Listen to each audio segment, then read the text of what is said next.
diine yàlla soppi ko mu nekk idéologie ci alquran ci l'islam la ko tàmbalee seetal loolu li xale yee def yow man kenn du ma forcé kenn du jàng ba noppi ñu di la forcé loolu ci ñëw na bu yàgg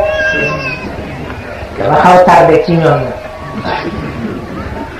mais même diine côté boobu sañ nga ko jëfandikoo bu te sa xam-xam àggee ñu bañ la forcé ci dara te tax yëpp lañ lay def loolu ndax léegi diine ci nazariya la idéologie la soppi nga ko muy sa idéologie liberté bu ñuy may nag nit ci biir idéologie may nañ la ko léegi ci sa biir diine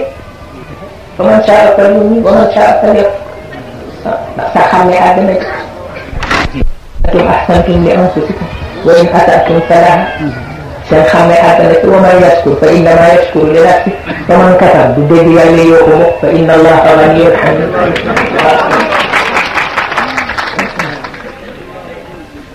waaw ba tax na côté boobu it ci wàllu diine ñëw na ci alquran nga xam ni boog alquran dafa ndar kepp dund waaw daf ko ndar kepp dafa soo xatee ni nag maa ngi ci diine Muhammad alquran ay sama téere nag coono dikkal na la waaw ndax li alquran atte yëpp nag daa ci dugg waaw te côté yëpp la atte waaw côté yëpp la atte amul benn problème bu alquran posé wul waaw amul ci benn bu mu dogu ci solution mais bu ci nekk